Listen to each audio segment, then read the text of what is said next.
ಇವತ್ತು ಗಾನ ಸಿಂಚನ ವೇದಿಕೆಗೆ ವಿದಾಯ ಹೇಳ್ತಿರೋರು ಐ ಆಮ್ ಸೋ ಸಾರಿ ಕಾವ್ಯ.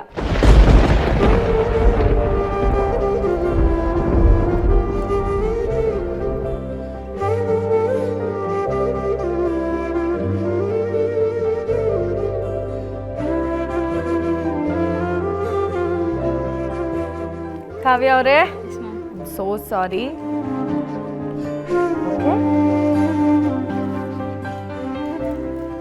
ಇವತ್ತು ಗಾನ ಸಿಂಚನ ವೇದಿಕೆಗೆ ನೀವು ವಿದಾಯ ಹೇಳ್ತಿದ್ದೀರಿ.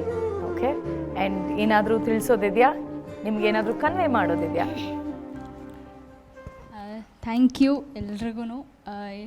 ಇಲ್ಲಿ ಬಂದಿದ್ದೆ ಕಲಿಬೇಕು ಅಂತ, ವಿನ್ ಆರ್ ಲೂಸ್ ಗೊತ್ತಿಲ್ಲ, ಬಟ್ ಎಲ್ಲರಿಂದನೂ ಎಲ್ಲ ಕಂಟೆಸ್ಟೆಂಟ್ಸಿಂದನೂ ಕಲಿಬೇಕು ಅನ್ನೋದಿತ್ತು. ಸೊ ಕಲ್ತಿದ್ದೀನಿ, ಇನ್ನೂ ಕಲಿತೀನಿ. And thank you so much everyone. Miss you all.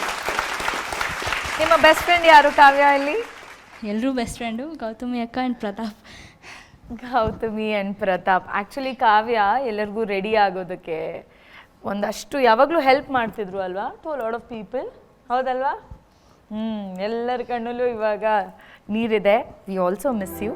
Okay, Archana ma'am, ಇವತ್ತು ಪಾಪ ನಿಮಗೆ ಹುಷಾರಿಲ್ಲ, ಮತ್ತಷ್ಟು ಕಷ್ಟ ಕೊಡ್ತಿದ್ದೀವಿ ಅನಿಸ್ತಾ ಇದೆ. ಹ್ಞೂ ಅಂತ ಇದ್ದಾರೆ ಅವರು. ಇಲ್ಲ, ಇಟ್ಸ್ ಓಕೆ. ಇದೊಂದು ರೌಂಡ್ ಯಾಕಾದ್ರೂ ಇರುತ್ತೇನೋ ಅಂತ ಅನಿಸ್ಬಿಡುತ್ತೆ. ನನ್ನ ಪ್ರೀತಿಯ ಹುಡುಗಿ ಕಾವ್ಯ ಇವತ್ತು ಪಾಪ ಅವಳಿಗೆ ಆರೋಗ್ಯ ಕೂಡ ಕೈ ಕೊಟ್ಟು ಚೆನ್ನಾಗಿ ಹಾಡಿದ್ರು. ಅವಳಕ್ಕಿಂತ ಇನ್ನೊಂದು ಚೂರು ಚೆನ್ನಾಗಿ ಬೇರೆಯವ್ರು ಹಾಡಿದ್ರಿಂದ ಇವತ್ತು ಅವಳು ನಮ್ಮನ್ನು ಬಿಟ್ಟು ಹೋಗಬೇಕಾಗಿ ಬರ್ತಾಯಿದೆ. ಏನು ಹೇಳಲಿ ಅಂತ ಗೊತ್ತಾಗಲ್ಲಮ್ಮ. ತುಂಬ ಸಂಸ್ಕಾರವಂತ ಹೆಣ್ಣುಮಗಳು, ಒಳ್ಳೆಯ ಕಂಠ ಇರುವಂತಹ, ಒಳ್ಳೆಯ ಮನಸ್ಸಿರುವಂತಹ ಕಲಾವಿದೆ ನೀನು. ನೀನು ತುಂಬ ಎತ್ತರಕ್ಕೆ ಬೆಳಿಬೇಕು, ಇನ್ನೂ ಹೆಚ್ಚು ಸಾಧನೆ ಮಾಡು. ಈಗ ಶುರುವಾದ ನಿನ್ನ ಪಯಣ, ನಿನ್ನ ಕಲಿಕೆ ಎರಡೂ ನಿಲ್ಲದೇ ಇರಲಿ. ಇನ್ನೂ ತುಂಬ ಎತ್ತರಕ್ಕೆ ನೀನು ಬೆಳಿಬೇಕು ಅನ್ನೋದು ಆಸೆ ಅಮ್ಮ. ದೇವ್ರು ನಿಂಗೆ ಹೆಚ್ಚು ಶಕ್ತಿ ಕೊಡಲಿ. Thank you. Thank you ma'am. Vemgal sir. Kavya ಅವರೇ, ನೀವು ಹೇಳಿದಾಗೆ ನಿಮಗೆ ಇಲ್ಲಿ ಒಳ್ಳೊಳ್ಳೆ ಗಾಯಕರು ಪರಿಚಯ ಆದ್ರಿ ವೇದಿಕೆ ಮುಖಾಂತರ. ಒಳ್ಳೊಳ್ಳೆ ಒಂದಷ್ಟು ಸಾಕಷ್ಟು ಹಾಡುಗಳನ್ನು ನೀವು ಅವ್ರ ಕಂಠದಿಂದನೂ ಕೇಳಿದಿರಿ, ನಿಮ್ಮ ಕಂಠದಿಂದ ಅವರೂ ಕೇಳಿದ್ದಾರೆ ಅಲ್ವೇ? ಇದೊಂದು ವೇದಿಕೆ ಕಲೀಲಿಕ್ಕೆ ಮತ್ತು ಮುಂದಿನ ದಿನಗಳಲ್ಲಿ ನಾವು ನಮ್ಮ ಏನು ಜನಪದ ಸಂಸ್ಕೃತಿ ಆಗ್ಬೋದು, ಅಥವಾ ಯಾವುದೇ ಭಾವಗೀತೆ ಆಗ್ಬೋದು, ಭಕ್ತಿಗೀತೆ ಆಗ್ಬೋದು, ಒಂದು ವೇದಿಕೆ ಇದು ಕಲೀಲಿಕ್ಕೆ ಒಂದು ಒಳ್ಳೆಯ ಅವಕಾಶ. ನಿಮಗೆ ಮೈಯಲ್ಲಿ ಹುಷಾರಿಲ್ಲದೆ ಇರತಕ್ಕಂಥದ್ದೇ ಇವತ್ತು ಏನಾದರೂ ಒಂದು ಸ್ವಲ್ಪ ತೊಡಕಾಯ್ತೇನೋ ಗೊತ್ತಿಲ್ಲ, ಆದ್ರೂ ಮತ್ತೆ ನಿರಂತರವಾಗಿ ನಿಮ್ಮ ಕಲಿಕೆ ಮುಂದುವರಿಲಿ. ಮುಂದುವರಿಲಿ. ದೇವ್ರು ನಿಮ್ಗೆ ಒಳ್ಳೇದು ಮಾಡಲಮ್ಮ. ಧನ್ಯವಾದಗಳು. Thank you sir. Muniraju sir. Kavya ಏನು ಓದ್ತಾ ಇರೋದು? ಬಿ ಸಿವಿಲ್ ಇಂಜಿನಿಯರ್ ಮುಗಿಸಿದ್ದೀನಿ. ಇವಾಗ ಇಂಟೀರಿಯರ್ ಡಿಸೈನಿಂಗ್ ಕೋರ್ಸ್ ಮಾಡ್ತಾ ಇದ್ದೀನಿ. ಓ, ಅದು ಬಿಟ್ಟರೆ ಬೇರೆ ಏನು ಮಾಡ್ತೀಯ?